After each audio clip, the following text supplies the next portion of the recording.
আসসালামু আলাইকুম সুপ্রিয় এইচএসসি পরীক্ষার্থী ছাত্রছাত্রীবৃন্দ, জৈব যৌগের এমসিকিউ এর ধারাবাহিক পর্বের আজকের আরও একটি ভিডিও। আমি এর পূর্বে এলিমেন্টিক যৌগের সমাণু সংখ্যা কীভাবে নির্ণয় করা হয় ভিডিওটা আপলোড দিয়েছিলাম। আজকে আপনাদেরকে অ্যারোমেটিক যৌগের সমাণু সংখ্যা কীভাবে নির্ণয় করা হয়, বিশেষ করে বেনজিনের, সেটা এই ট্রিক্সটা আমি আপনাদেরকে সামনে উপস্থাপন করব। তো বেনজিন, এই যে সংকেতটা, এগুলো হচ্ছে বেনজিনের সংকেত। বেনজিনের মধ্যে যদি প্রতিস্থাপক একটা থাকে, অর্থাৎ এখানে যদি প্রতিস্থাপক একটা থাকে, তাহলে তার সমাণু সংখ্যা হবে না, সমাণু সংখ্যা শূন্য। যদি প্রতিস্থাপক দুইটা, এক হোক অথবা ভিন্ন হোক, যেটাই হোক, এখানে এক্স বলতে এখানে প্রতিস্থাপক ফ্লোরিন, ক্লোরিন, ব্রোমিন, তারপরে CH3, CH5, C2H5, এই ধরনের প্রতিস্থাপক যেটাই থাকে না, এখানে যদি দুইটা দেখেন, দুই হাতে দুইটা আছে, তাহলে অবশ্যই এক হোক বা ভিন্ন হোক, তার সমাণু সংখ্যা হবে তিনটা।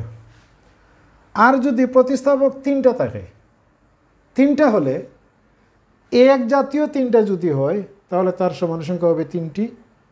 দুইটা এক জাত, একটা যদি ভিন্ন হয়, তার সমাণু সংখ্যা হবে 6টি। আর তিনটা যদি তিন প্রকারেরই হয়, মানে একটা এক্স, একটা ওয়াই, একটা জেড, এক্সও কিন্তু আমি প্রতিস্থাপন না, এটা একটা ইয়ে দ্বারা বুঝাচ্ছি আমি। যদি তিন জাতের তিনটা হয়, তাহলে তার সমাণু সংখ্যা হবে 10টা। তো জৈব যৌগের, অ্যারোমেটিক যৌগের, বিশেষ করে বেনজিনের প্রতিস্থাপন, এই প্রতিস্থাপকের উপরে ভিত্তি করে তার সমাণু সংখ্যা নির্ণয় করা হয়। তো আজকের এই ট্রিক্সটার মাধ্যমে আশা করা যায় অ্যারোমেটিক যৌগ বেনজিনের সমাণু সংখ্যা নির্ণয়ের আপনাদের সমস্যা ক্লিয়ার হয়ে যাবে।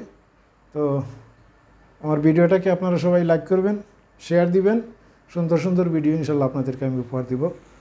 আজ এ পর্যন্তই। আসসালামু আলাইকুম।